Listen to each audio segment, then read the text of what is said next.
Ok, bueno. Entonces, como les venía diciendo,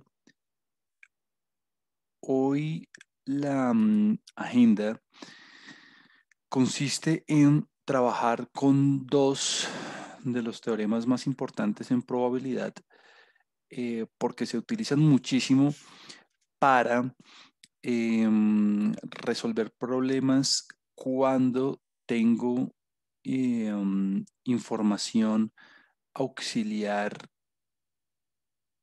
presente acerca de otros eventos. Uno es el teorema de la probabilidad total y otro es el teorema de Bayes.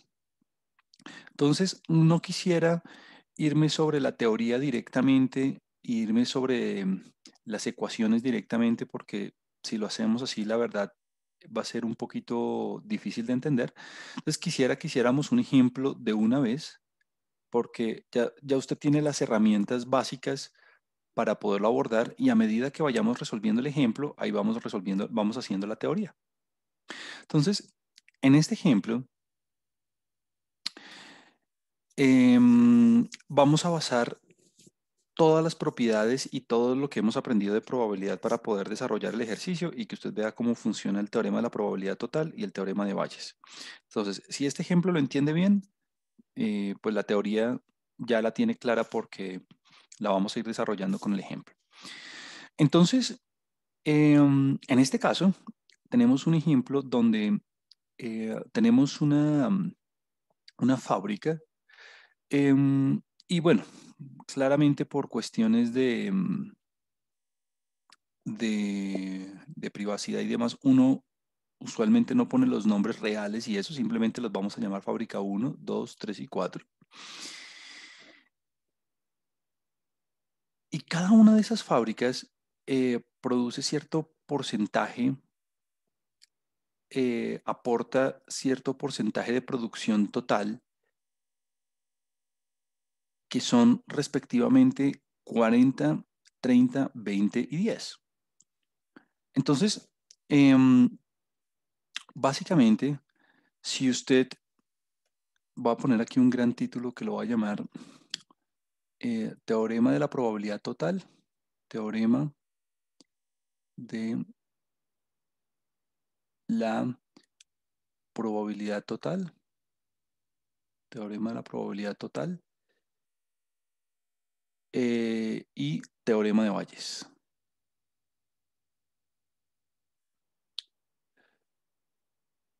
Entonces, de una vez en el ejemplo, em, tenemos, de una vez aquí estamos trabajando con el ejemplo.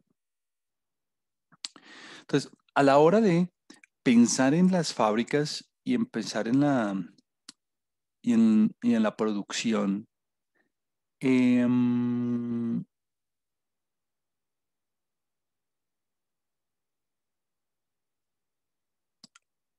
tenemos ya una información muy importante acerca de la procedencia de los artículos, si usted quiere. Entonces, la fábrica uno elabora el 40% de los artículos, la fábrica 2 el otro 30%, la fábrica 3 el 20% y la fábrica 4 el 10% restante. Entonces, tenemos ya 4 eventos relacionados con la producción. Em, Ahora, eso usualmente es importante registrarlo de alguna manera para poder tener en cuenta la información completa acerca del caso. Un, un- un truco, pues aquí truco entre comillas, y es algo que usualmente se hace para tener muy claro lo que uno está haciendo, es definir los eventos. En este caso, lo voy a hacer así. No voy a hacer la lista, simplemente lo voy a hacer en general. Voy a escribir así, mire, f sub i, f sub i, o si usted quiere si quiere hacerlo uno por uno lo puede hacer, pero yo lo voy a hacer en general.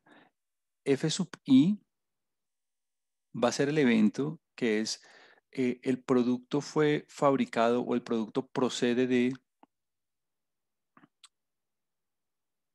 el producto fue fabricado en la fábrica Y o es procedente de la fábrica Y o proviene de la fábrica Y. El producto es fabricado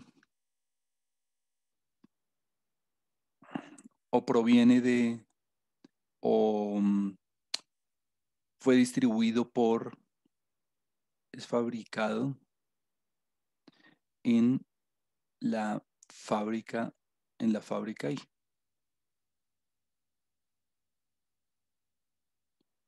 En la fábrica Y. Y claro, esta Y puede tomar 4 valores, ¿no? La Y puede tomar el valor 1, el valor 2, el valor 3 y el valor 4.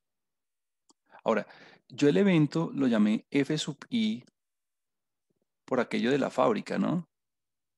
Pero si usted quiere llamarlo A o la letra que usted prefiera, es lo de menos. O sea, la letra que usted utilice es el nombre que usted decida darle al evento. Entonces, y bueno, y la frase también, el producto tiene que tener algo relacionado con lo de los datos, ¿no? El producto es fabricado o proviene o procede de o fue distribuido por la fábrica Y. Eh, y tenemos 4 fábricas, por eso la I varía desde 1 hasta 4. Una vez ya tenemos definidos los eventos, aquí vamos a arrancar con cómo tenemos distribuida la información. Es decir, yo sé que la probabilidad de la fábrica 1, la probabilidad de que el producto es fabricado en la fábrica 1, bueno, esto está un poco redundante, pero em, la probabilidad de que el producto sea fabricado en la fábrica 1 o provenga de la fábrica 1 o sea procedente de la fábrica 1 es, ya lo sabemos, es 40%, o sea, es 0.4. Muy seguramente, estos datos provienen de un estudio de mercado frecuentista donde se tiene una base de datos y simplemente se calcula la frecuencia relativa de la procedencia de cada producto. Luego, para fábrica 2, ¿qué tenemos? La probabilidad de tener un elemento de la fábrica 2 es de 0, desde el 30%. Mire, aquí está 40, 30, 20 y 10. Entonces estamos aquí en el 30. 30. La probabilidad de la fábrica 3, que provenga de la fábrica 3, es del 20%.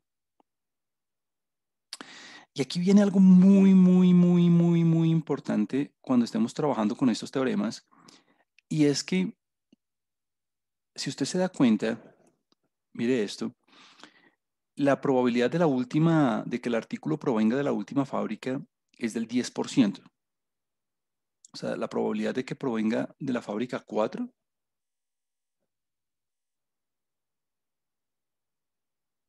es del 100%, es del 10%, 0.1. Si usted quiere escribirlo en porcentajes, perfecto también. Pero mire esto, si usted se da cuenta, las, entre las 4 fábricas cubren todo el mercado. ¿Y eso cómo lo sé? Porque si usted se da cuenta, la fábrica 1 tiene el 40%, la 2 el 30%, la 3 el 20% y la 4 el 10%. Y si usted suma todas las probabilidades, pues le está dando el 100%. Vamos a ver, 4 y 3, 7 y 2, 9 y 1, 10. Eso es parte esencial de estos teoremas porque usted básicamente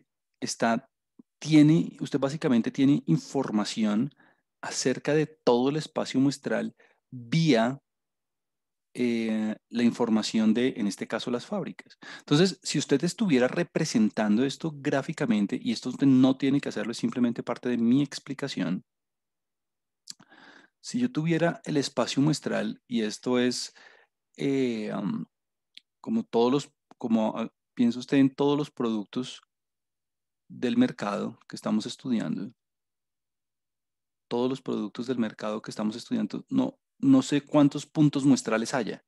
No sé si haya 1000 puntos muestrales, no sé si haya 1 millón de puntos muestrales, no sé si haya 50 millones de puntos muestrales. Eso es lo de menos.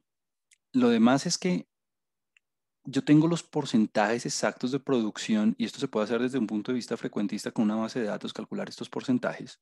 Y si usted lo quisiera ver gráficamente, usted debería estar pensando en, ok, la primera fábrica tiene cierta parte del mercado, entonces la primera fábrica, por ejemplo, tiene el 40% de la base del mercado, pues obviamente mi dibujo es apenas una aproximación de esto.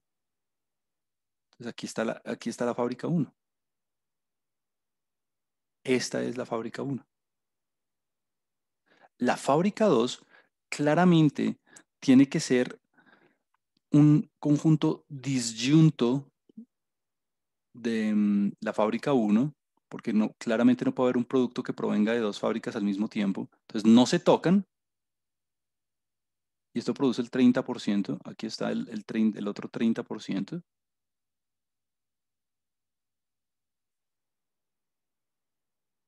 Y la razón por la cual estoy haciendo los conjuntos pegaditos y sin dejar espacio es porque yo sé que cubren todo el espacio muestral.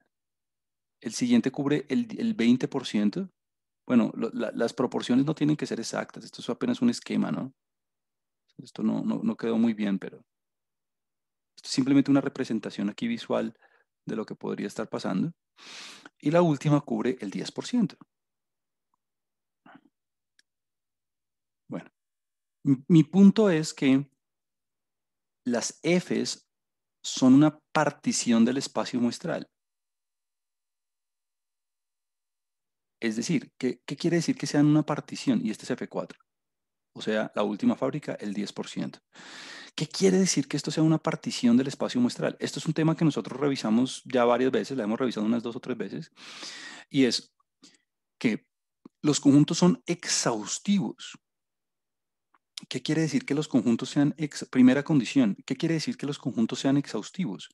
Que si usted coge todos los productos de la primera fábrica, le une todos los productos de la segunda y le une todos los conjuntos de la tercera y además los de la cuarta, eso le va a dar todo el espacio muestral, todo el conjunto de productos. ¿Y cómo lo sé? Lo sé porque la sumatoria de todas las probabilidades me da uno. Si usted se da cuenta, si yo hago la sumatoria de todas las probabilidades respecto a las fábricas, eso me da el 100%. Ya lo comprobamos. Desde uno hasta, en este caso tenemos 4. Entonces, bueno, le voy a poner aquí 4. Ok, listo. Muy bien. Y, y además, ¿cuál es la otra condición para que esto sea una partición? La otra condición es que son disyuntos. Claro, no hay un producto que pueda provenir de dos fábricas al mismo tiempo. Entonces, pues no lo voy a escribir todo, pero si usted se da cuenta, F1 intersección F2 le da vacío. F1 intersección F3 le da vacío, no tienen nada en común. Bueno, etcétera, etcétera, etcétera, etcétera, etcétera. Como que no voy a escribir todas las combinaciones posibles, que de hecho usted ya sabe cuántas son, ya las puede calcular.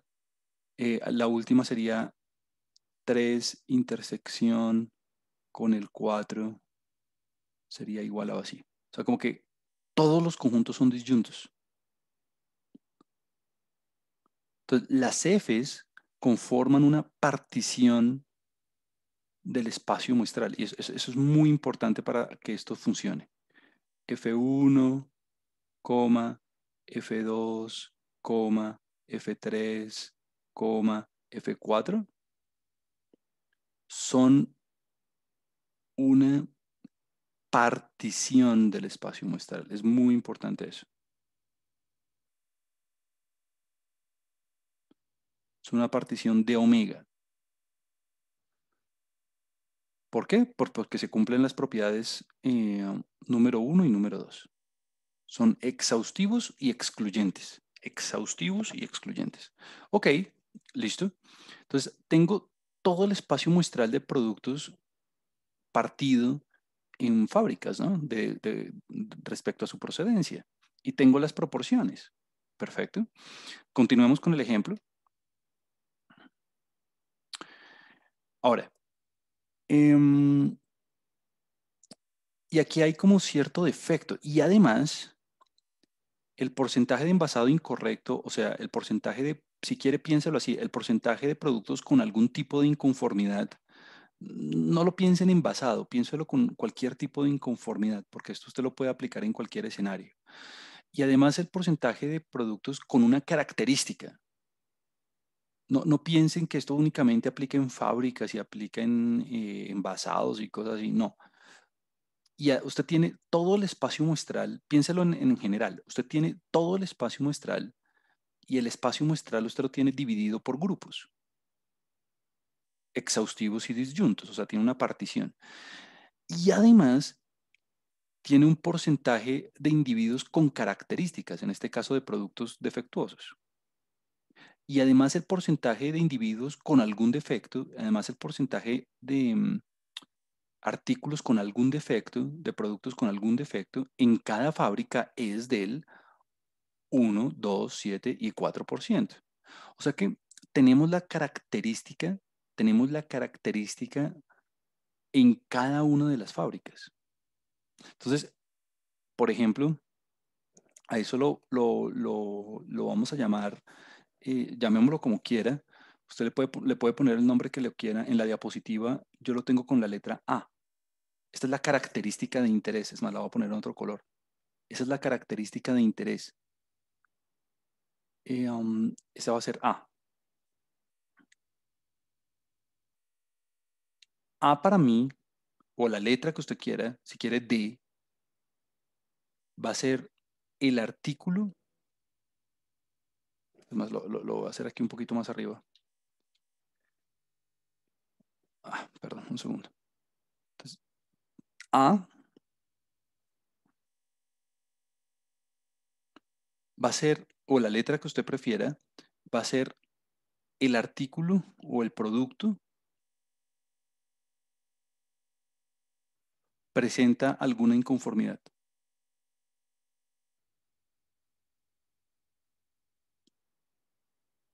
Inconformidad. Inconformidad. Ese es su evento. Y entonces aquí la observación más importante y la que yo quiero que usted esté bien pilo es que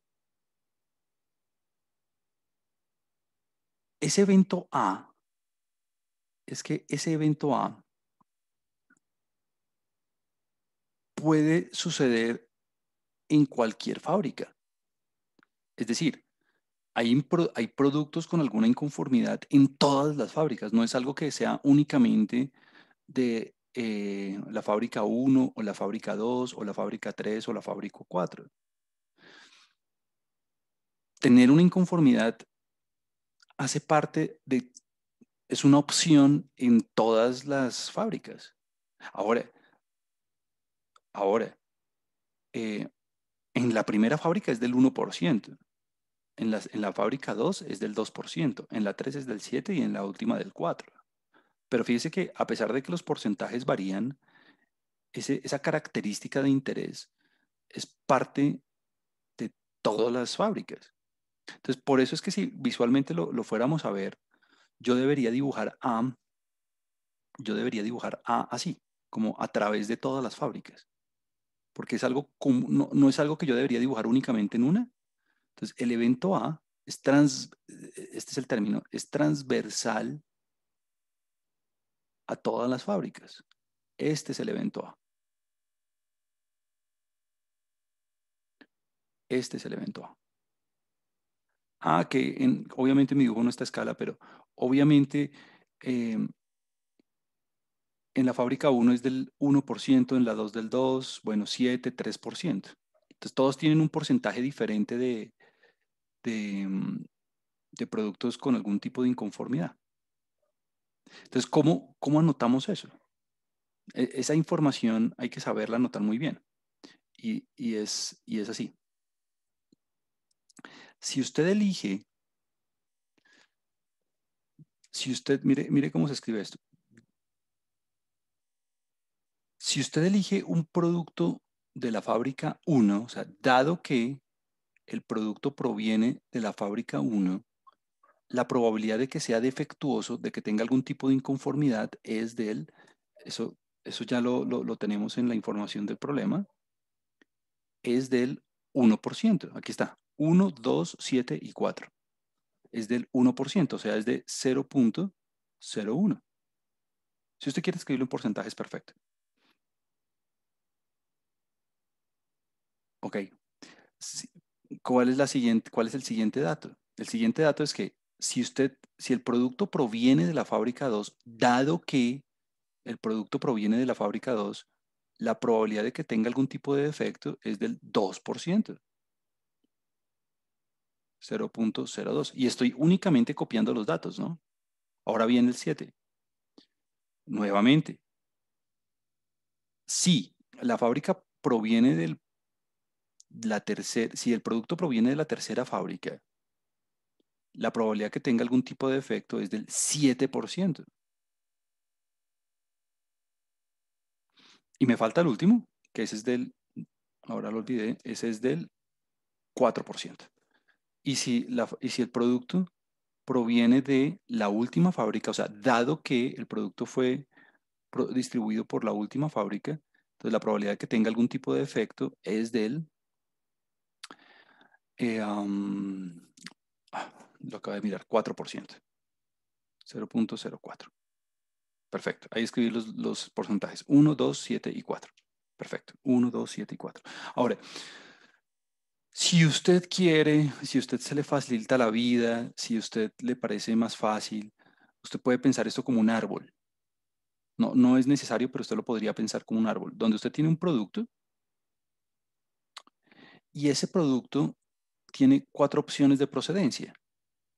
Ese producto tiene cuatro opciones de procedencia. Entonces el producto puede provenir de la fábrica 1 o la fábrica 2 o la fábrica 3 o la fábrica 4. Entonces aquí se la pongo, fábrica 1, fábrica 2, fábrica 3 y fábrica 4. O sea, usted arranca con la ramificación marginal. ¿Por qué? Pues porque fíjese que son eventos sencillos, eventos simples. Y en la ramificación marginal, pues usted tiene las probabilidades, ¿no?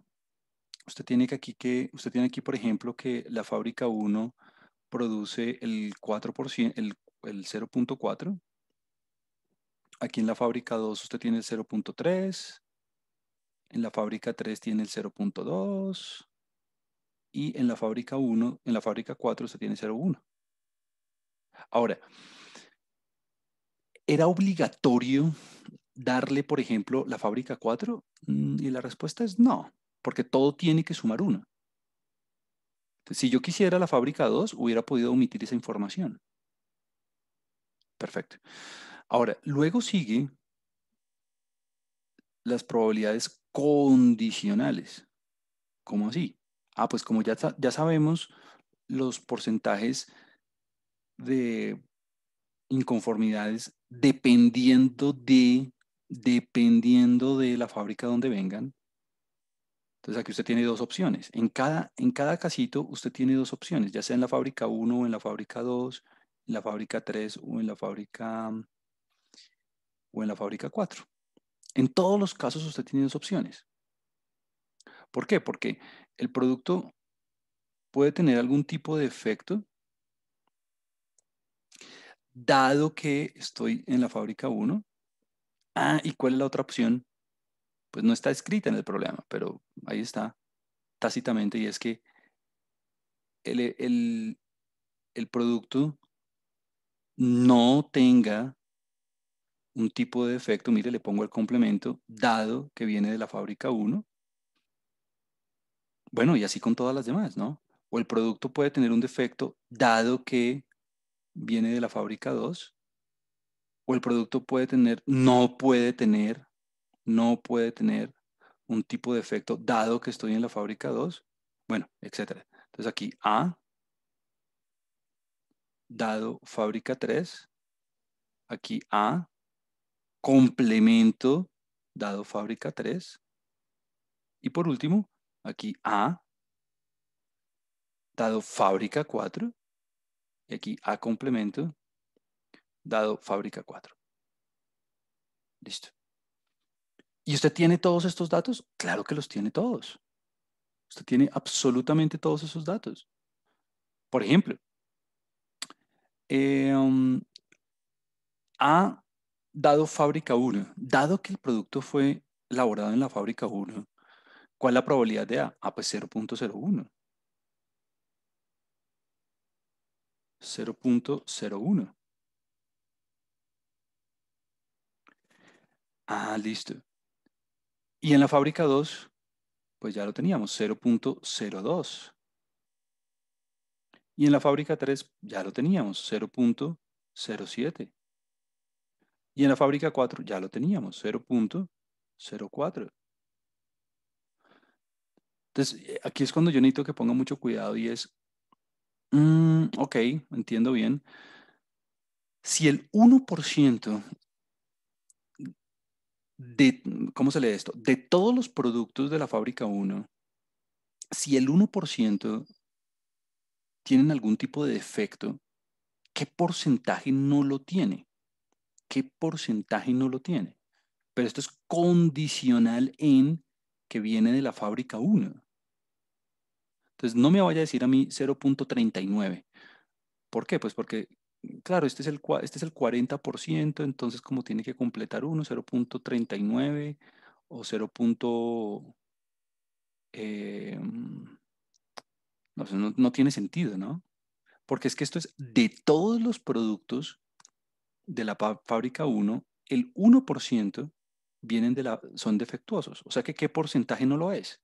Ah, fácil, el 0.99. O sea que aquí hay una información escondida, ¿no? Y aquí abajo, pues el 0.98.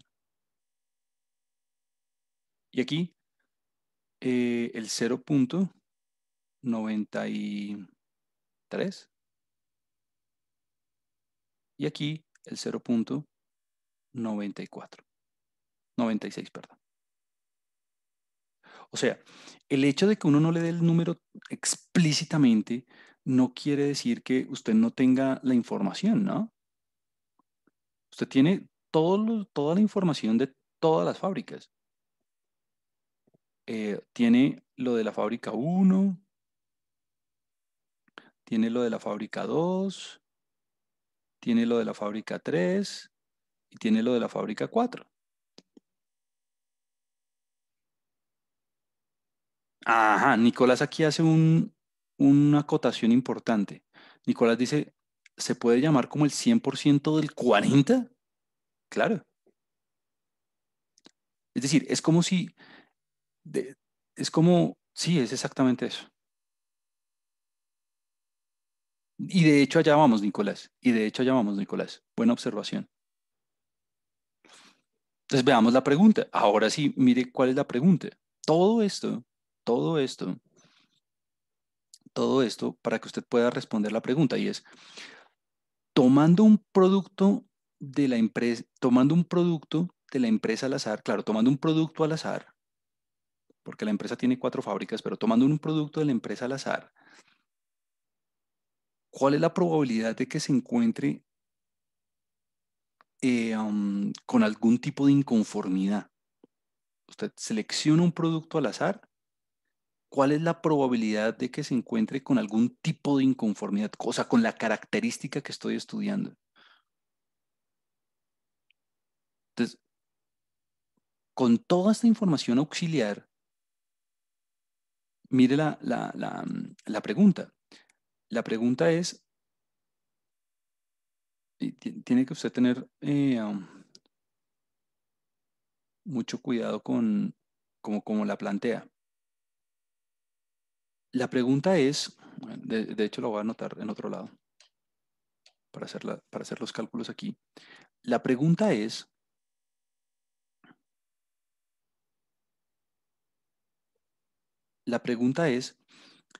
si usted toma un elemento al azar,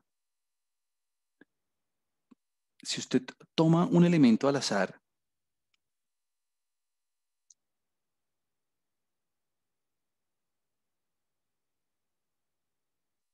mm,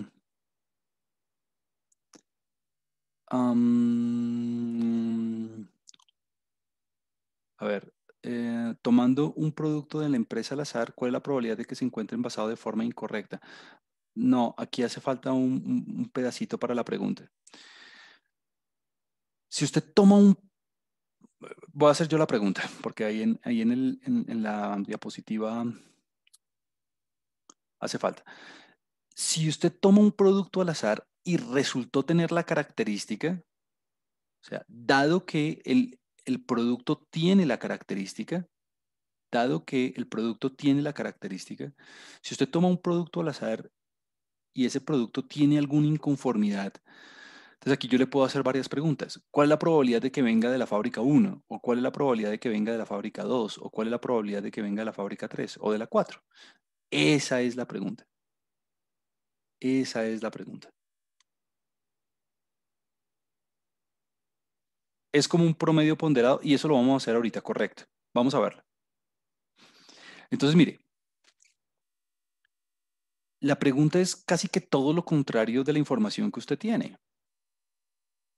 La pregunta va, si el producto resulta tener la característica, si usted elige un producto y el producto resulta tener la característica de interés, en este caso, que tenga alguna inconformidad, dígame la probabilidad de que provenga de la fábrica 1, que es todo lo contrario a la información que tengo. La información que yo tengo es todo lo contrario. Si el producto viene de la fábrica 1, la probabilidad de que sea defectuoso es del 1%. Ahora yo quiero lo contrario. Si el producto es defectuoso, dígame la probabilidad de que venga de la fábrica 1.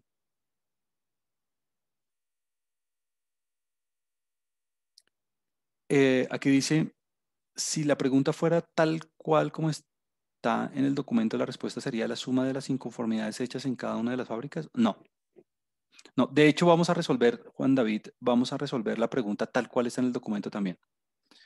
Pero no, no es exactamente eso. A ese punto voy, a ese punto voy. Esto que está pensando Juan David no es algo extraño, es decir, muchas personas piensan esto y vamos a ver por qué no es exactamente esto. Vamos a verlo.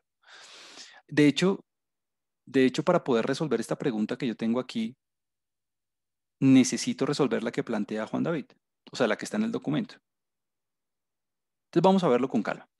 Entonces, mire, dado que el producto está defectuoso, dígame cuál es la probabilidad de que venga de la fábrica 1. Todo lo contrario a lo que yo tengo.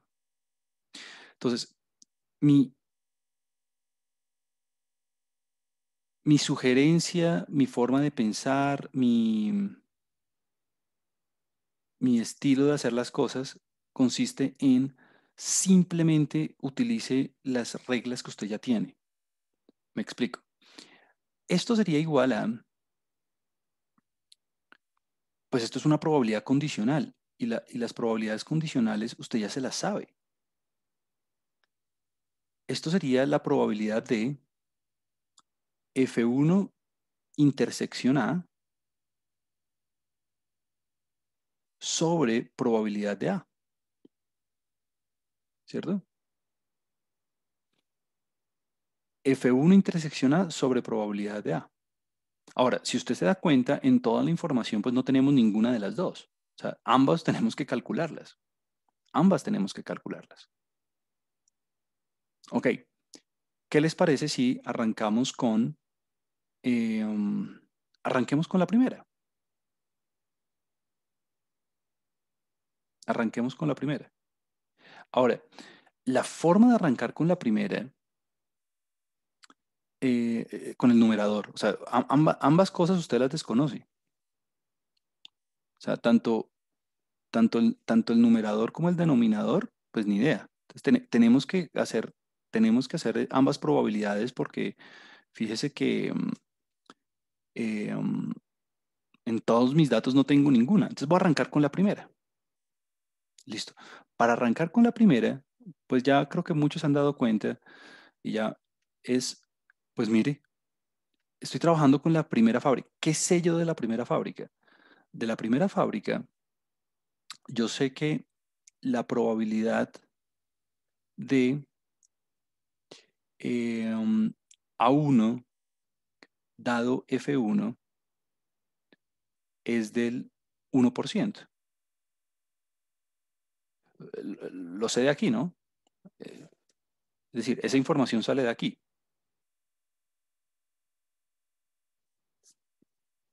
Ah, entonces alguien puede decir, ok, si yo aplicara la definición de probabilidad condicional, entonces yo puedo decir que la probabilidad,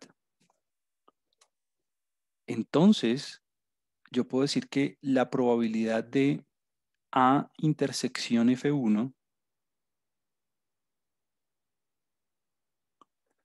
dividido probabilidad de F1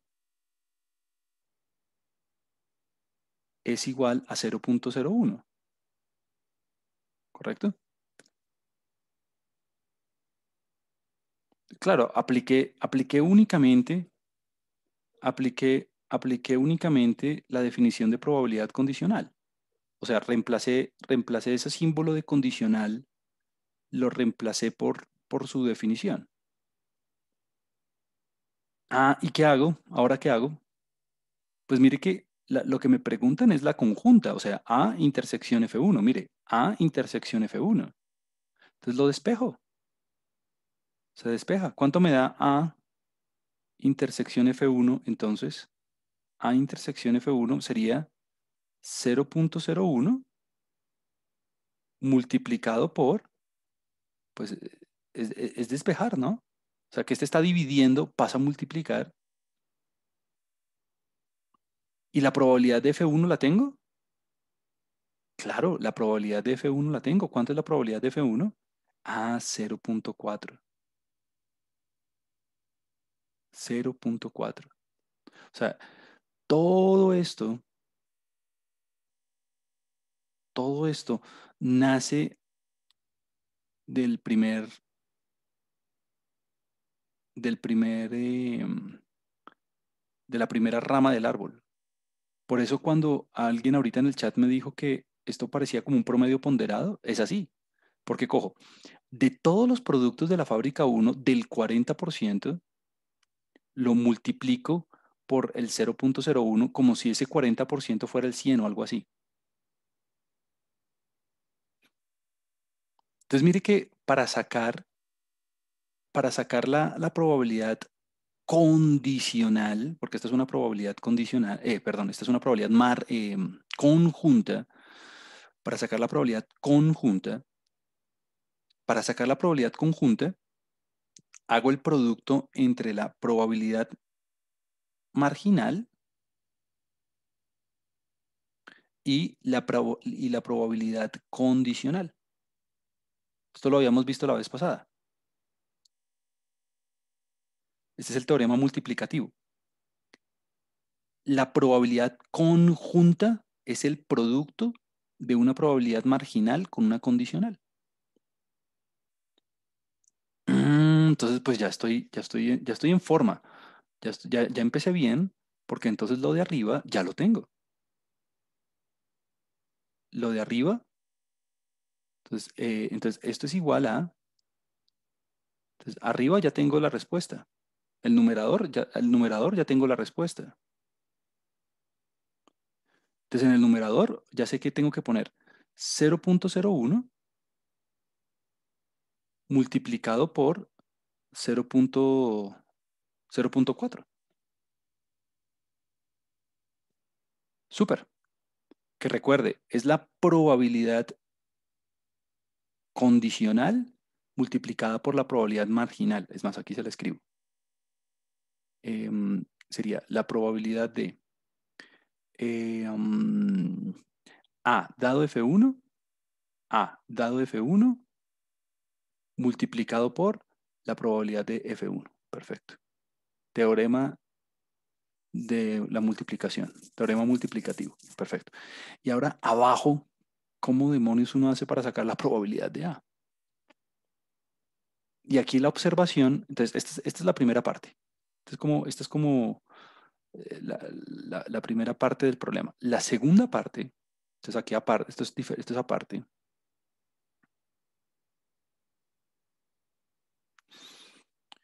Ahora, la probabilidad de A, y aquí es cuando usted, eh, um, y aquí es cuando usted empieza a eh, um, aplicar las propiedades que hemos visto de álgebra. Entonces, se, se lo voy a hacer aquí. Entonces, mire cómo es la lógica matemática. La probabilidad de A es lo mismo que la probabilidad de A intersección todo el espacio muestral.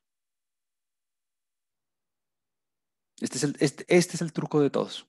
Este es el único truco que hay aquí. Claro, si yo cojo a todos los artículos defectuosos y los intersecto con todo el espacio muestral, pues únicamente me van a dar los defectuosos. O sea, eso es como multiplicar por uno o como sumar cero. Eso, o sea, no hice nada. Eso es como multiplicar por uno o sumar cero, es lo mismo. ¿Y por qué hice eso? Porque entonces yo sé que eso sería igual a intersección. ¿Y quién es omega?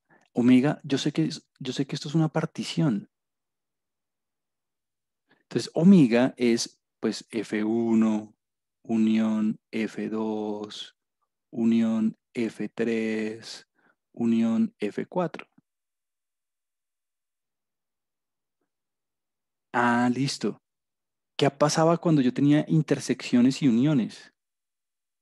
Yo podía ahí aplicar una propiedad que hemos trabajado ya antes, que es la propiedad distributiva. Entonces me quedaría probabilidad de A intersección F1, ¿no?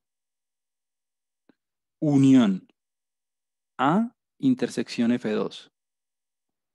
Y ya creo que ustedes se están dando cuenta para dónde voy. Unión A intersección F3. Unión A intersección F4. Listo. ¿Qué pasa cuando yo tenía, mire, aquí están las intersecciones. Si usted se da cuenta, las intersecciones son disyuntas. ¿Por qué son disyuntas? Porque los eventos F son disyuntos. Es decir, si yo cojo A intersección A1, si yo cojo A intersección A1, pues eso es esta partecita, esto que estoy sombreando, A intersección A1. ¿Y eso tiene algo en común con A intersección F2?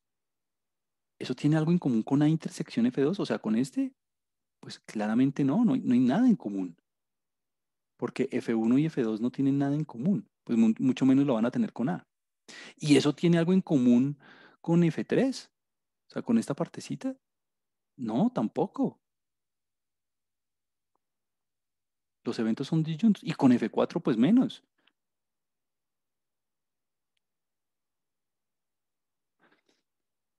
O sea que esas uniones, todo esto, para decir que esas uniones yo las puedo partir en sumas, porque son disyuntas. Este es el tercer axioma de Kolmogorov.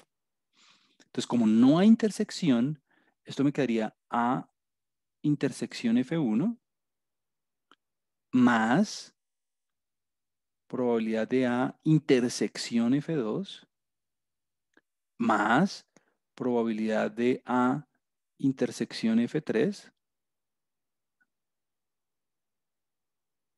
más probabilidad de A intersección F4.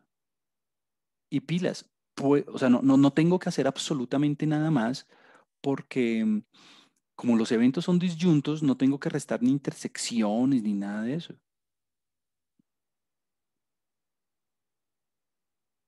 Mm, y aquí ya todo el mundo debe saber qué tiene que hacer. Aquí ya todo el mundo debe saber qué tiene que hacer. ¿Por qué? Porque A intersección F1, ¿lo tengo? Sí. A intersección F1, lo tengo. A intersección F1, aquí está, mire. A intersección F1, 0.01 por 0.4. 0.01 por 0.4. Ese ya lo tenía. Ahora, A intersección F2, A intersección F2, cómo sería A intersección F2? Debería ser algo muy similar a lo que ya hice con F1. Pues es lo mismo que ya había hecho con F1, ¿no? ¿Qué habíamos dicho con F1? Que la intersección con A era el producto de la marginal, era el producto de la marginal con la condicional. Ah, cuando haga lo mismo con F2, pues es lo mismo.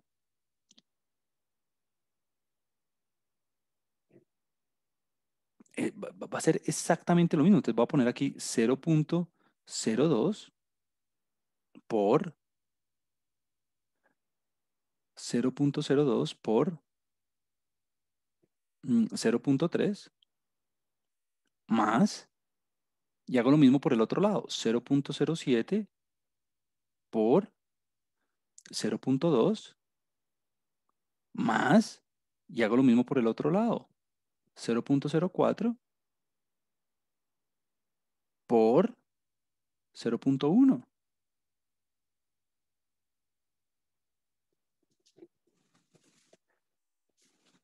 Por eso es que, claro, porque es que si yo escribiera esto largo, si yo escribiera esto largo, lo que yo debería escribir es, bueno, lo voy a hacer.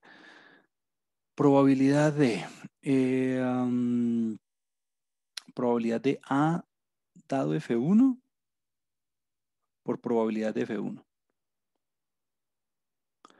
más probabilidad de A dado F2, o sea, ya voy en la segunda rama del árbol, ¿no? A dado F2 por la probabilidad de F2 más probabilidad de A dado F3 por la probabilidad de F3. Por eso es que organizaron el arbolito, es tan chévere. Y por último, probabilidad de A dado F4 por probabilidad de F4. Ajá, súper. Por eso es que en las fórmulas usualmente le va a aparecer así, sumatoria, le va a aparecer, esto es la sumatoria desde I, porque da pereza escribir todo eso, hasta 4 de probabilidad de A dado F sub I por probabilidad de F sub I. Ahí estuvo. Y bueno, y es hacer toda esa cuenta, ¿no? Es decir, es hacer toda esa cuenta. Es más, la voy a hacer aquí. Bueno, de hecho, debería estar hecho aquí en la... Sí, mire, aquí está. Am, da 14.28% toda la cuenta. Pero bueno, ya ahorita la hacemos. Entonces, eso es lo que va aquí en el denominador, ¿no? El 0. Por eso aquí yo hice un denominador largo, porque tenía yo el 0.01 por el 0.4 más, bueno, puntos suspensivos, pues porque no me voy a poner a escribir eso todo otra vez, 0.04, 0.04 por 0.1. Listo. Y esa es la forma en que usted debería abordar un problema de estos. Eh, entonces, bueno, voy a hacer el denominador simplemente por mi curiosidad, por hacer la aritmética. Entonces, si yo lo fuera a hacer, diría, bueno, 0.01 por 0.4, 0.01 por 0.4, más 0.02 por 0.03, 0.02 por 0.3, más 0.07 por 0.02, 0.07 por 0.2, más, y el último, 0.04 por 0.1. 0.04 por 0.1. Y por algún motivo no me quedó escrito. 0.04 por 0.1. Vamos a ver si lo escribí bien. 0.04 por 0.1. Correcto. Todo eso me da 0.028. 0.028.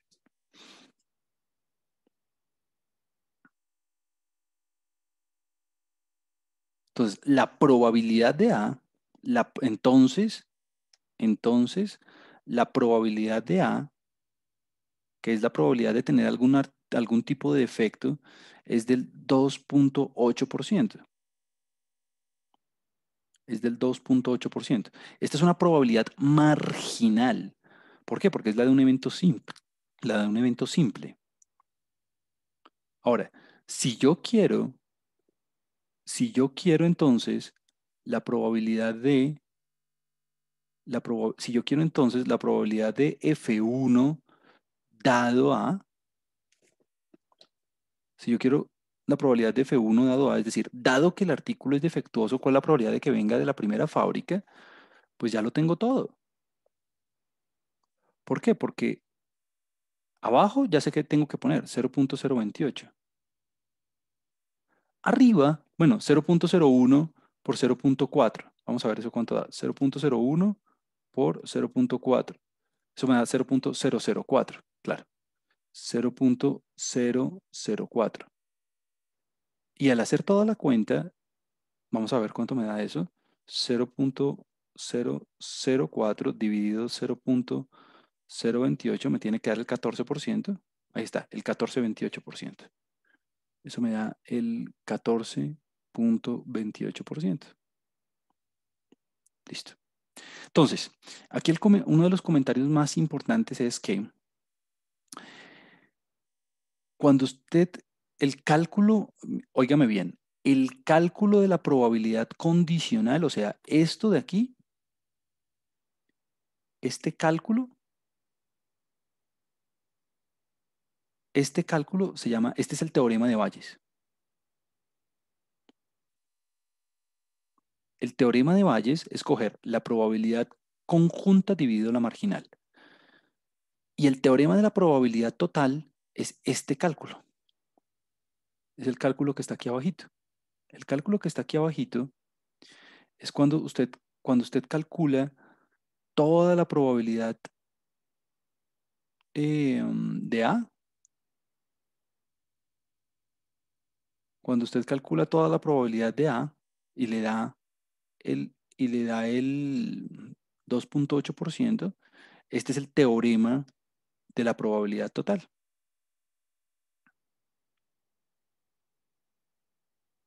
Entonces, el teorema de la probabilidad total consiste en calcular una probabilidad marginal, la del denominador, la de coger una partición y esa partición descomponerla en términos de las uniones y hacer los cálculos por medio del teorema multiplicativo.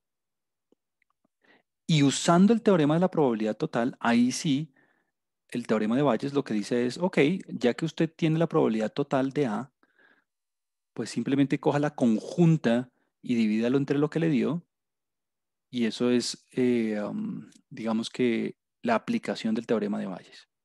En el teorema de la probabilidad total, usted tiene como respuesta una probabilidad marginal. Una probabilidad marginal. En el teorema de Bayes, usted tiene como respuesta una probabilidad condicional. Condicional. Ahora, yo ejemplifiqué esto con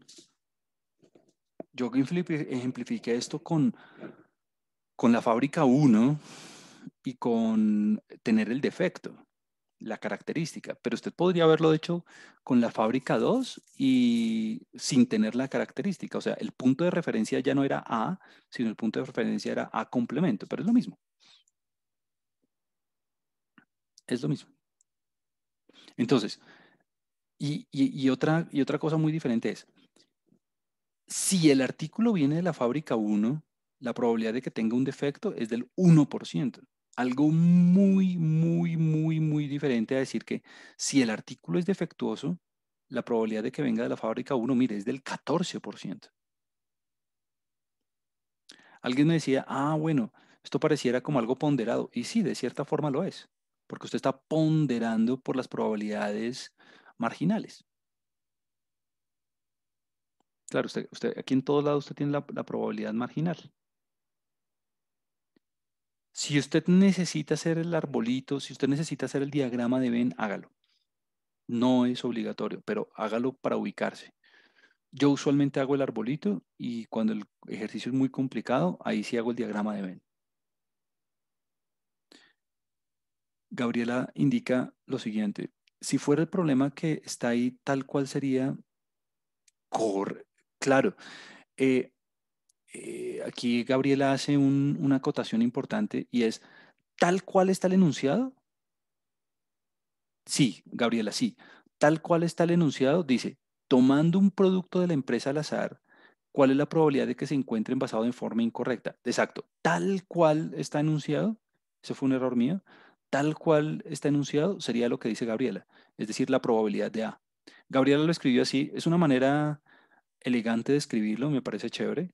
Gabriela lo escribió así, probabilidad de A dado omega. Es lo mismo. O sea, probabilidad de A y probabilidad de A dado omega es lo mismo son la misma cosa, ¿no? De hecho, es una forma muy inteligente de escribirlo. Y sí, tal cual está el enunciado, únicamente sería probabilidad de A. Pero mi propósito era ilustrarle todo el proceso con el teorema de Bayes y todo eso. Listo. Por un lado eso. Esto concluye nuestro estudio de fundamentos de probabilidad. Ya con esto usted tiene todas las herramientas para hacer cualquier ejercicio de probabilidad que venga en el próximo taller, que se lo va a subir muy seguramente hoy. Eh, y la verdad es que es únicamente practicar, practicar, practicar, practicar, practicar, porque con lo que vimos hoy, pues ya usted acumula cierto, cierto número de fórmulas y cierto número de herramientas que si usted no las pone en práctica, pues es difícil ver, bueno, cuándo utilizo esta, cuándo utilizo la otra, y todo depende del caso y todo depende de la experiencia que usted tenga haciendo ejercicios. Bien, número uno eso. Entonces ya esta partecita aquí hay unos ejercicios propuestos, muy seguramente voy a usar algunos para el taller, pero ya esto concluye la teoría de la parte de fundamentos de probabilidad. ¿Listo? Ahora, la parte que sigue y la que vamos a arrancar ya mismo es la de variables aleatorias. En este tema, en particular, eh, um, es fundamental porque entonces ahora vamos a llevar todas estas leyes de probabilidad al tratamiento de variables, tal cual hacíamos en estadística descriptiva. Entonces, ahora vamos a ponerle estructura probabilística vamos a ponerle estructura probabilística a las variables. Ya no es simplemente calcula el promedio y esas cosas, no. Además de calcular los promedios y además de,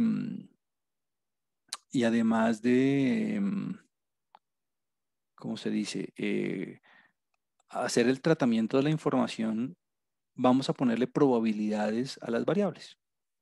Entonces, aquí voy a arrancar desde 0,0000000, porque pues muy seguramente algunos, bueno, primero porque me sirve a mí para que ustedes recuerden las cosas de estadística descriptiva y de variables. Y también desde cero porque como ustedes están apenas en el camino de entender las probabilidades bien y de poder como incorporar esto, como interiorizar bien el cálculo de probabilidades, pues es bueno hacerlo arrancar desde cero esto del tratamiento de las variables aleatorias. Entonces, cuando hablemos de variables aleatorias, no piense que estamos trabajando con algo nuevo, o sea, como que estamos trabajando con el mismo concepto de variable, como con una característica observable de un individuo, pero ahora vamos a incorporarle un componente aleatorio, es decir, un componente de incertidumbre, un componente probabilístico. Por eso se llaman aleatorias. Porque precisamente cuando uno observa a un individuo, antes de observarlo, uno no sabe cuál va a ser el valor de la variable. Por eso es que se llaman variables aleatorias. Una vez yo observo el individuo, pues yo ya sé el valor. Yo ya sé, bueno, ese individuo tiene 2 hermanos. Pero antes de observar el individuo, igual que cuando discutíamos lo del experimento aleatorio, antes de lanzar el dado, yo no sé qué me va a salir. Yo sé que me puede salir, pero no sé qué me va a salir. Por eso es que las variables se denominan aleatorias. En términos, en términos matemáticos, en términos teóricos, en términos, digamos, rigurosos, una variable aleatoria que las vamos a simbolizar con letras mayúsculas, imprentas, X, Y, Z, la letra mayúscula que usted quiera. Una variable aleatoria es una función nuevamente. Es una función donde el dominio es el espacio muestral, donde el dominio es el espacio muestral y el resultado es un número real. Y el resultado es un número real. Entonces, aquí el punto es, pero Juan Camilo, ¿cómo así una función? Pues fácil, fácil. Piense usted en, em, voy a dar este ejemplito para que usted entienda bien este concepto de lo de la función. Piense usted en em, el siguiente experimento y es lanzar 3 veces una moneda. Lanzar 3 veces una moneda. Yo sé que es un ejemplo,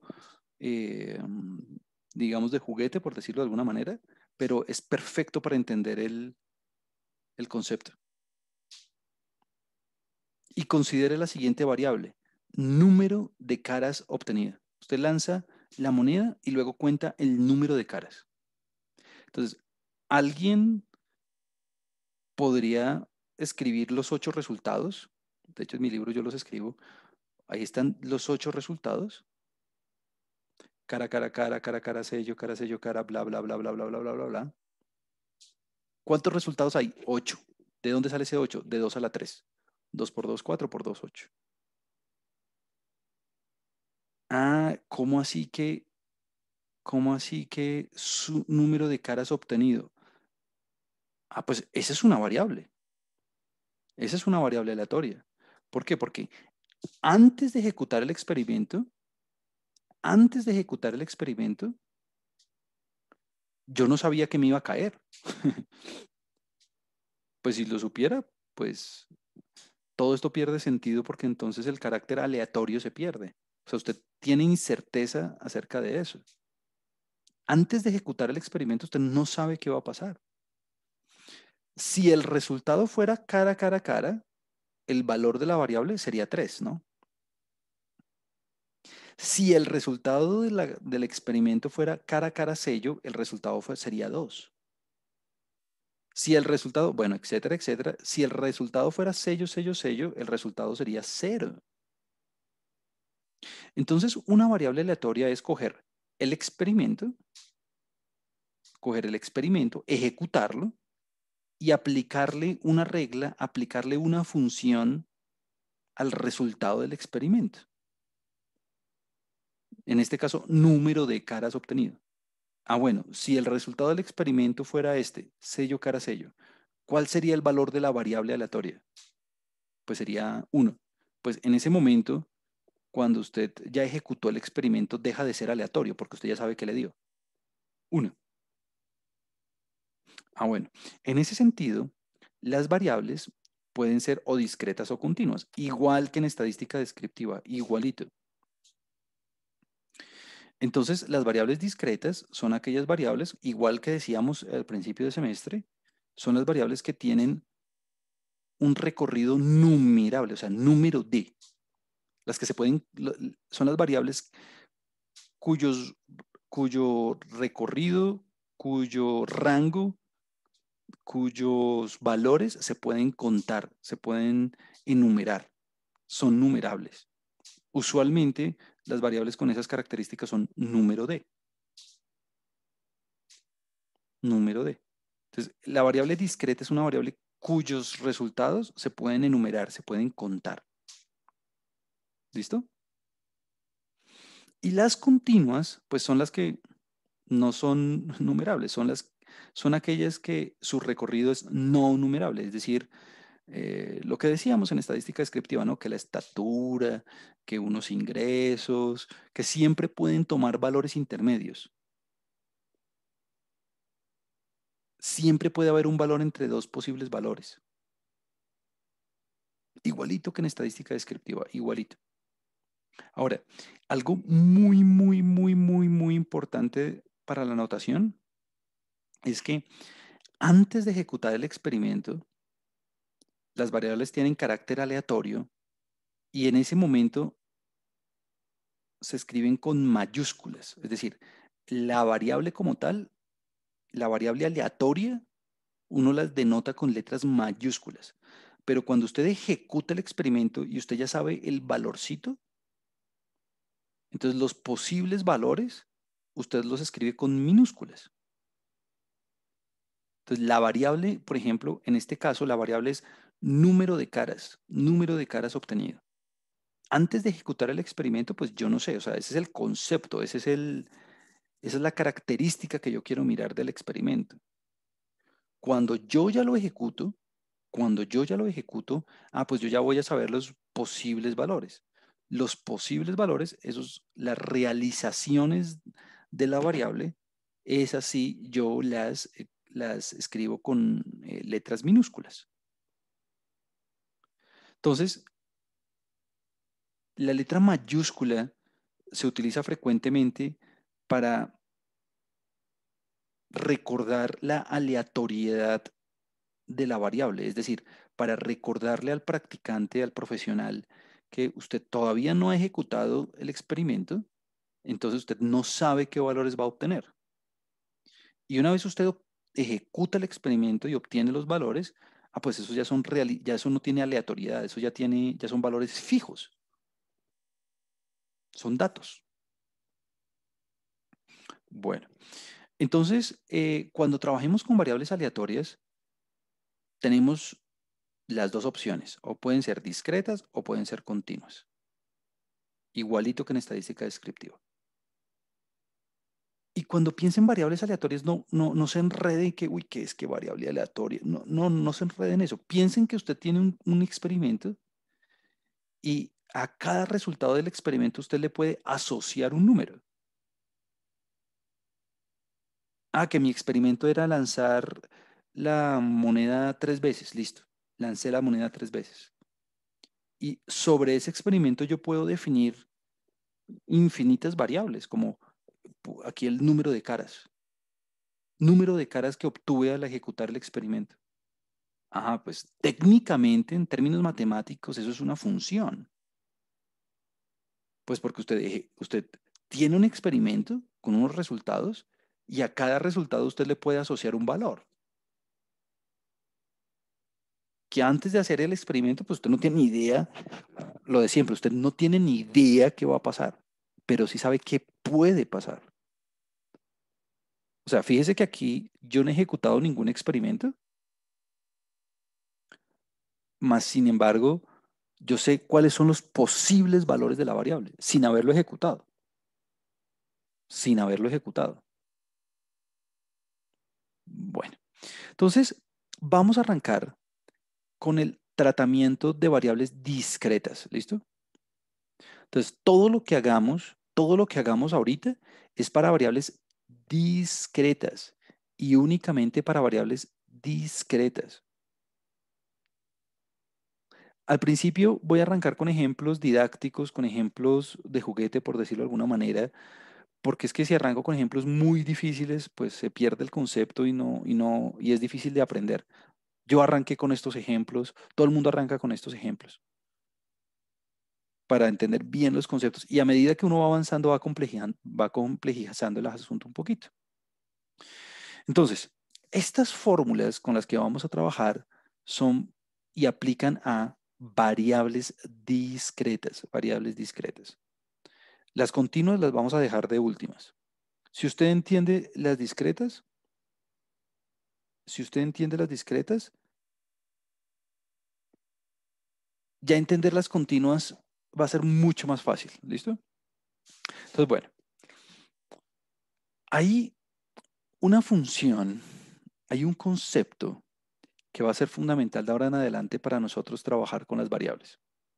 En el caso de las discretas, se llama función de probabilidad o función de masa. Función de probabilidad o función de masa. Y la abreviatura es esta, ¿no? FMP. Función de masa de probabilidad. Función de masa de probabilidad. A veces le dicen función de masa, a veces le dicen función de probabilidad. En mi libro lo tengo así, FMP. Función de masa de probabilidad. Y esa función de masa, esa función de probabilidad, no es más que calcularle las probabilidades a los posibles resultados de la variable. Entonces, mire, esa función de probabilidad, la primera cosa, la vamos a denotar con F minúscula, minúscula, porque la mayúscula es para otra cosa. La F minúscula es la función de masa, esa va a ser nuestra anotación. Y lo único que usted tiene que hacer es calcularle la probabilidad a cada resultado de la variable.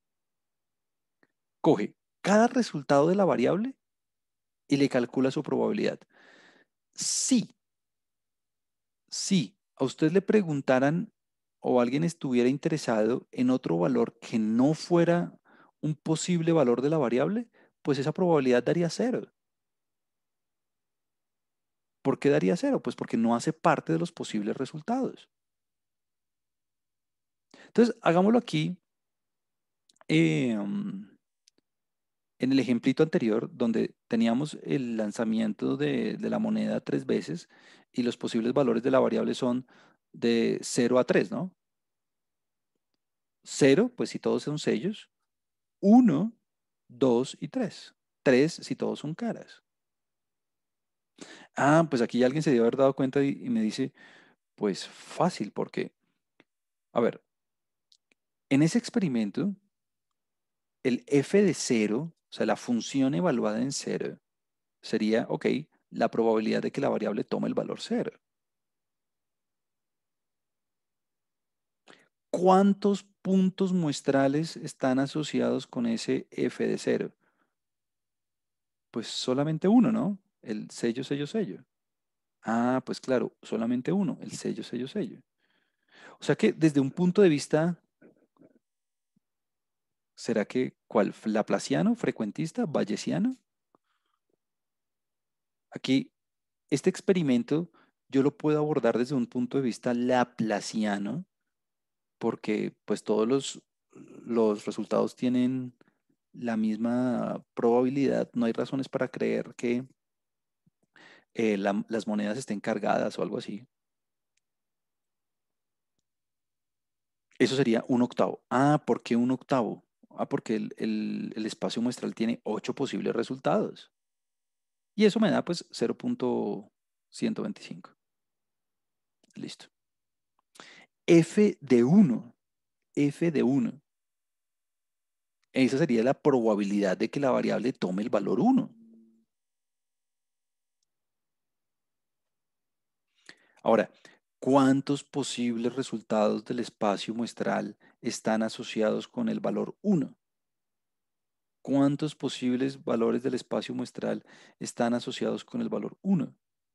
Ah, pues 3. Mire, cara, sello, sello, sello, cara, sello, sello, sello, cara. O sea que, ¿cuál es la probabilidad de que X sea 1? Ah, pues 3 de 8, 0.375. Bueno, lo mismo con el 2. ¿Cuál es la probabilidad de que la variable tome el valor 2? Pues lo mismo, ¿no? Sello cara a cara. Usted piensa en los resultados del experimento. Es que aquí lo importante, y este es el mensaje para llevar a casa, este es el mensaje como eh, fundamental, y es que la variable, el número de caras podría ser 2, sí. Entonces ahora, ¿cuáles son los resultados del experimento asociados con el 2? ¿Por qué? Porque recuerde que una variable aleatoria es una función. Entonces, como la variable aleatoria es una función, aquí usted tiene que pensar, bueno, ¿cuáles son los posibles valores asociados con el 2? Ah, pues también son 3. Ah, bueno, 4. Perdón, 3. ¿Cuál es la probabilidad de que la variable tome el valor 3?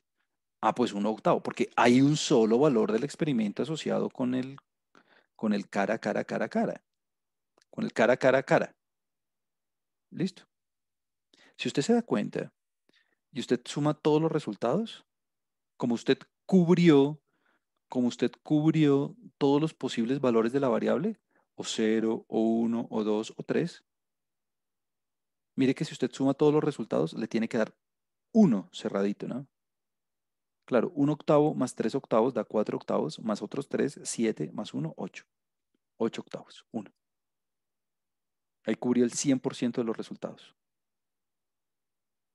Juan Camilo, ¿yo hubiera podido escribir f de 5? Claro. ¿Cuánto sería f de 5? ¿Cuál es la probabilidad de que la variable tome el valor 5? Pues 0, porque no hay ningún resultado del espacio muestral asociado con el 5. Juan Camilo, ¿yo hubiera podido escribir f de 1.3? Claro que sí. ¿Cuál es la probabilidad de que la variable número de caras asuma el valor 1.3? Pues 0, porque la variable no puede asumir ese valor. O sea, esta función de probabilidad, esta función de masa, esta función de peso, ¿cómo se llama? Función de masa o función de peso, únicamente vale la pena calcularlos en los posibles valores de la variable. De lo contrario, pues se puede, pero ¿para qué me pongo a calcular la función en otros valores? Si yo sé que siempre va a ser 0. Por eso es que aquí usualmente uno comprime todos los resultados en una función por partes. Claro, vale 0,125 si estoy entre 0, si estoy en 0 o 3. Si el valor es 0 o 3, entonces es 0.125. Si el valor es 1 o 2, es 0,75. Mire que nos dio lo mismo en ambos casos. Y vale 0 en cualquier otro caso. Cualquier otro. O sea, el 1.3, el 5, el 7. Y la verdad, esos otros valores no me interesan mucho porque no hacen parte de los posibles valores de la variable. Ok. Y lo que yo le decía, si usted suma todos los posibles valores evaluados en la función, si usted coge todos los posibles valores de la variable y los evalúa en la función y los suma, eso le tiene que dar 1, siempre. Si usted considera todos los posibles valores, siempre la suma le tiene que dar 1, siempre. Si usted evalúa todos los posibles valores de una variable y los evalúa en su función de masa, en su función de peso, eso siempre le da 1. Entonces, cuando pensemos en la función de masa, ya, pues yo, esta clase que usted está recibiendo en este momento, yo la recibí hace 20 años. Y esa función de masa, yo desde ese primer momento la asociaba de una vez con una f minúscula. Y esa f minúscula la asociaba yo con un igual. En las variables discretas, en las variables continuas es otra cosa. Listo. Ahora, bueno, en R, pues usted puede hacer el gráfico. Si yo quisiera graficar esta información, si yo quisiera graficar esta información, pues es muy fácil, ¿no? Es un diagrama de barras, básicamente. Es un diagrama de barras donde usted en el 0 tiene el 0.125, en el 1 y en el 2, pues usted tiene una probabilidad mayor, y en el 3, pues usted tiene la misma que en la del 0. Entonces, esta es una representación gráfica de la F minúscula, ¿no? ¿Qué pasa si yo sumo la barrita, la primera barrita, más la segunda barrita, más la tercera barrita, más la cuarta barrita? Eso le tiene que dar 1, punto. Siempre. Entonces, eh, pues aquí está el código. Si usted lo quiere replicar, pues ahí ya tiene cómo hacerlo. Estoy utilizando la función plot y la función segments. La función segments hace referencia a, a los segmentos, a las barritas. Entonces ahí se la dejo para que usted haga el dibujito. Pero más allá del código, a mí lo que me interesa es que usted sepa el concepto. Esta es la probabilidad de que la variable tome el valor 1, que tome el valor 2, que tome el valor 3 y que tome el valor 4.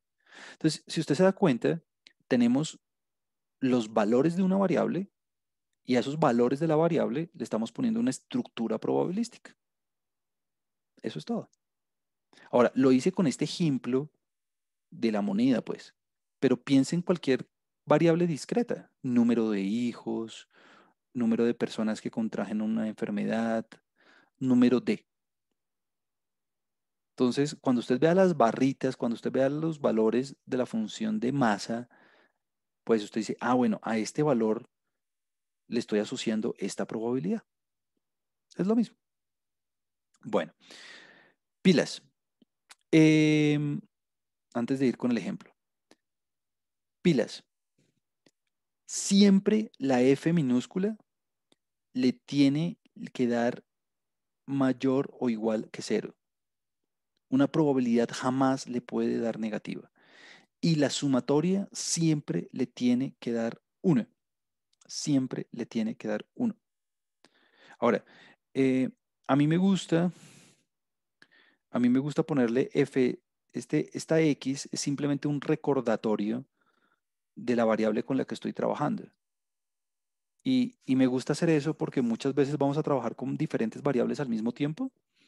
Entonces usted pone F minúscula de Y o F minúscula sub W o F minúscula sub, bueno, lo que sea, para acordarnos de qué variables que hace referencia a estos valores. O sea, esta X, de hecho, ni quita ni pone. O sea, esta X, si usted no quiere ponerla, no la ponga. Es solamente que es un recordatorio de la variable con la que estamos trabajando. ¿Cuál variable? Número de caras. ¿Por qué? Porque alguien puede, digamos, decir número de sellos. Entonces, a esa variable la llama y puede volver a hacer los mismos cálculos, pero entonces ahora, para no confundirnos y no pensar y no tener como la misma letra para todo, pues uno pone f sub x y f sub y, pues para diferenciar las variables. Muy bien. Pilas, usted a algo le quedó mal si esto no se cumple. Si una f minúscula le da negativa o mayor que 1, o si una f le da, o si la sumatoria no le da 1, si usted considera todos los valores, los evalúa en la función y la sumatoria no le da 1, es porque me hizo algo mal. Es decir, si la sumatoria de todas las barritas no le da 1, algo le quedó mal. Bueno, veamos este otro ejemplo. Este es otro ejemplo didáctico que me gusta también para poder de alguna forma eh, operacionalizar, em, para coger como más práctica con el concepto y con las operaciones. Y es este. La variable es suma del lanzamiento de dos dados. Suma del lanzamiento de dos dados. Antes de mirar las fórmulas, antes de mirar cualquier cosa, antes de pensar en números, imagínese el experimento. Entonces, alguien llega y dice, ok, voy a lanzar dos dados, voy a lanzar dos dados y ¿cuáles serían, empezando, el espacio muestral omega, cuántos posibles resultados tendría? ¿Cuántos posibles resultados tendría? Es decir, si el experimento es, y esta es una sugerencia para que antes de lanzarse a hacer cualquier cosa siempre piense qué está haciendo. Entonces, la cuestión es, si el experimento es el experimento, voy a poner aquí, experimento, lanzar dos dados. Bueno, lanzar dos dados regulares, ¿no? Sin que estén cargados ni nada de eso. Corrientes, vamos a ponerla aquí. Listo. Si alguien piensa en los posibles resultados del experimento, pues bueno, si yo los fuera a escribir en orden, debería arrancar con 1, 1, ¿no? Uno en el primero y uno en el segundo. Ah, bueno. O me podría salir uno en el primero y dos en el segundo. O me podría ser dos en el primero y uno en el segundo. Bueno, etcétera, etcétera, etcétera, etcétera, etcétera, etcétera, etcétera. ¿Hasta que llego a qué? Hasta que llego a 6, 6. Entonces, antes de hacer cualquier cosa, bueno, primero, cuántos elementos tiene esto, ¿no? Ya, para eso fue que aprendimos las técnicas de conteo, para no enredarnos en esto. ¿Cuántos elementos tiene esto? Mhm. Principio fundamental del conteo, tengo dos subprocesos. El primero puedo realizarlo de 6 formas diferentes, el segundo, en cambio, también. O sea que al final usted tiene, como están lanzando 6 dados, tiene 6 al cuadrado formas, ¿no? O sea, 36. Listo. Ok, ese es el experimento. Ahora pensemos en la variable. La variable x, mire, mayúscula, la variable x, porque antes de ejecutar el experimento yo no sé qué me va a salir. Sería suma de los resultados. Suma de los resultados. Suma de los resultados. Listo. Suma de los resultados obtenidos. Ok, entonces, si el resultado fuera si el resultado fuera este primer punto muestral, ¿cuál valor le asociaría de la variable? Si yo sumo los resultados me da 2. Si el valor fuera el siguiente, Ah, 3. Si el valor fuera el siguiente, en cambio, 3 también. Bueno, etcétera, etcétera, etcétera, etcétera, etcétera, hasta que el último valor de la variable sería 12. ¿Listo? Entonces, mire el proceso mental. El proceso mental es imaginarse el experimento, luego pensar en los posibles resultados del experimento. Una vez usted ya tiene, una vez usted ya tiene una idea del experimento, ahí sí usted empieza a pensar en la variable. Suma de. Y una vez piensa en la variable, ahí ya usted puede pensar en los posibles valores. Estos son los posibles valores de X. Los posibles valores de X, ese es el rango, el recorrido de X, ¿no? Este es el recorrido o rango de X. Bueno, le voy a poner así recorrido para que no se me confunda con el otro rango. Este es el recorrido de X. Sin que yo ejecute el experimento, yo no voy a saber, sin que yo ejecute el experimento, yo no voy a saber si me salió 2 o 3 o 12 o no, no sé. Eso lo voy a saber cada vez que ejecute el experimento. Pero ahora, antes de ejecutar el experimento, me gustaría saber las probabilidades asociadas con estos. Entonces, aquí hay una manera de hacerlo y es ponerse a escribir todo, eso sería largo. Por ejemplo, asociado con 2, ¿cuál sería la probabilidad de 2? ¿Cuál sería la probabilidad de que X, es más, cuál sería la probabilidad de que X tome el valor 1? La probabilidad de que X, es más, lo voy a escribir bien. ¿Cuál sería F minúscula? F minúscula, F minúscula de 1. ¿Cuál sería la probabilidad asociada con 1? Correcto. Ya me lo dijeron aquí en el chat. 0. Un 0 redondito. Ah, ¿cuál sería la probabilidad asociada con el 2? 1 de 36. Perfecto. 1 de 36. Bueno, la idea es, la idea es eh, poder escribir todos estos valores. Poder, poder escribir todos estos valores. Ahora,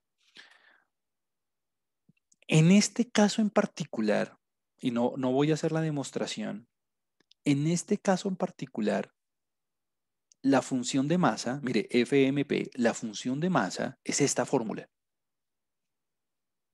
Uy, Juan Camilo, ¿usted cómo sabía que eso era? Bueno, el sobre 36, ya usted lo debe intuir, ¿no? El sobre 36 usted ya lo puede intuir. ¿Por qué? Pues porque hay 36 resultados. Uy, Juan Camilo, ¿usted cómo sabía que arriba estaba esta parte? 6 menos valor absoluto de 7 menos X. Bueno, pues hay una manera lógica de llegar a ese resultado, pero ese no es mi objetivo ahorita. Mi objetivo es que primero usted sepa que la función está definida de 2 hasta 12. Punto.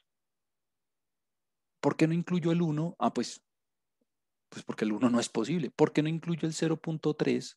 Pues porque el resultado no puede ser 0.3. Listo. Más allá de la fórmula,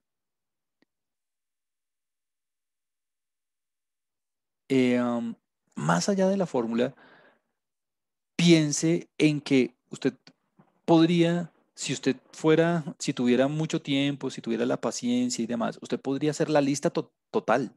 Mire que usted podría hacer toda la lista. Ah, asociados con el 3, ¿cuántos hay?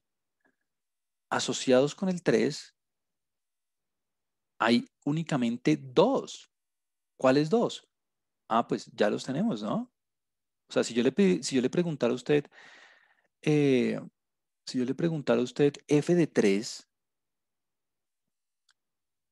si usted no quiere poner la X, no hay ningún problema. A mí me gusta ponerla para acordarme de qué variable estoy trabajando.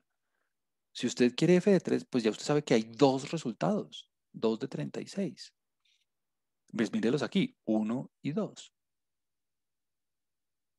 Ahora, esta función, así como está, ya con esto usted puede resolver cualquier probabilidad. Pero mi interés no es que usted sepa cómo se llega aquí. Mi interés es que usted sepa manipular esta función. Ah, que cuál es la probabilidad de que X, de que el número, de que la suma del lanzamiento sea 3. Ah, pues bueno, reemplazo la 3 en la X, entonces 7 menos 3, 4, valor absoluto 4, 6 menos 4, 2, perfecto. Ah, ¿qué otra manera hubiera podido hacer? Ah, pues me pongo a hacer toda la lista y ya me di cuenta que era 2. Muy bien. Ahora, algo bonito en R es que usted puede programar la función, ¿no? ¿Cómo usted programa una función en R? Pues usted escribe F, bueno, ese es el nombre que le quiero dar o el nombre que usted prefiera. F, flechita, function y al frente escribe la expresión. Entonces 6 menos valor es absolute value, ¿no? Absolute value. Entonces 6 menos valor absoluto de 7 menos x sobre 36. Y luego evalúa la función en 3 y mire, aquí le da el resultado. 2 de 36. 2 de 36. Ah, bueno, vamos a resolver unas cuantas preguntas y con eso terminamos la clase hoy. Vamos a resolver unas cuantas preguntas. Listo. ¿Cuál es la probabilidad de que la X sea menor o igual a 4.5? pues igual a 4.5 no va a haber ninguna, ¿no? Mejor dicho, aquí ni siquiera se preocupe por el 4.5, porque ¿cuáles valores de la variable le sirven a usted como menores o iguales a 4.5? Ah, pues únicamente el 2 o el 3 o el 4. Recuerde que esta O es una unión, ¿no? Esto es una unión.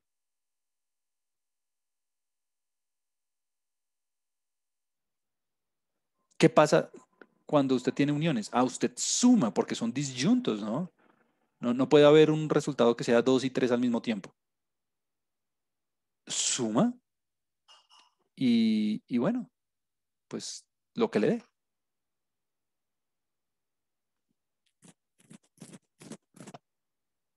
¿Cómo sumo? Pues reemplazo aquí en la función, ¿no? Reemplazo aquí en la función. En el 2 yo ya sabía que era 1. En el 3 ya sabía que era 2. Ah, en el 4, vamos a ver. 7 menos 4, 3. 6 menos 3, 3. 3 de 36. Ah, bueno, entonces 3 más 2, 5, más 1, 6. 6 de 36, un sexto. Ah, computacionalmente, pues f de 2 más f de 3 más f de 4. Ahí está, en R, facilito. Entre 6 y 3, perdón, entre 3 y 6. ¿Cuáles son los posibles valores de la... Juan Camilo, pero ¿por qué no está incluyendo el 3.5, por ejemplo? Pues porque el 3.5 no hace parte de la variable. Entre 3 y 6, ¿cómo se hace? Ah, pues ya lo sabe. Pues suma el del 3, el del 4 y el del 5. ¿Por qué simplemente se suma? Porque son disyuntos.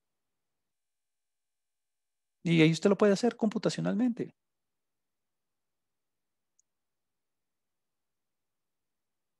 Ah, bueno, siguiente. Aquí hay un errorcito. Aquí supuestamente dice menor y menor igual. No, esto es estrictamente menor. Olvídese del menor igual. Estrictamente menor. Ah, ¿cuáles son los valores de la variable estrictamente menores a 6, pero mayores o iguales a 3? Pues únicamente el 3, el 4 y el 5. Entonces, mi objetivo con este problema no era que usted derivara la función, no. Mi objetivo con este problema es que usted se imaginara el experimento, se imaginara como toda la lista y además calculara unas probabilidades. Pues ya sabe cómo se define una función en R, ahí está. Y calcular algunas probabilidades y se diera cuenta que únicamente tiene que considerar los valores de la variable posibles. ¿Por qué no puse el 4.5 si aquí dice igual? Pues porque eso no hace parte de la variable, ¿no? Es como si yo le preguntara, ¿cuánto es f de 4.5? Pues f de 4.5 es cero. Punto. Listo. Ahora, eh, una manera en R tiene una funcionalidad muy chévere que se llama el sugar property, que es que usted le puede dar toda la lista de valores, mire, la lista de valores de 2 a 12, y usted simplemente puede poner f de x. Y mire que esta x contiene todos los valores de 2 a 12. Entonces mire que con un solo clic, de hecho, usted está evaluando todos los posibles valores de la variable. Todos los posibles valores de la variable. Este cbind, recuerde que es pegar columnas, ¿no? Entonces, a la columna de x le pegué por derecha la columna de f de x. Es para que me quedara así bonito uno del lado del otro. Entonces aquí están todos los posibles valores de la función. Em, ¿Cómo hago yo para saber que esto me quedó bien? Ah, pues tengo que hacer sum de f de x. Si la suma de la f de x, si la suma de la f de x no le da 1, algo le quedó mal. Entonces hay que hacer sum de f de x. Y exactamente con el mismo código que está aquí, con el plot y con el segments, usted puede dibujar la función de probabilidad. Veámosla. Aquí está, mírela. Lo más probable es que me salga 7. La suma, ¿no? Lo más probable es que la suma sea 7. Bueno, y ahí usted ve cuáles son los valores más probables y los menos probables. Listo. Eh, Señores, muchas gracias por asistir. Esto era el tema de hoy. Hoy vimos el teorema de Bayes, el teorema de la probabilidad total e hicimos una introducción a las variables aleatorias discretas. La próxima vez eh, vamos a continuar con una función extra que se llama la función de distribución. Trabajamos hoy con la función de masa. La próxima va a ser la función de distribución y las variables continuas. Bueno, estén pendientes del taller. Recuerden que tenemos quiz el próximo martes. Quiz, próximo martes. Muchas gracias. Nos vemos.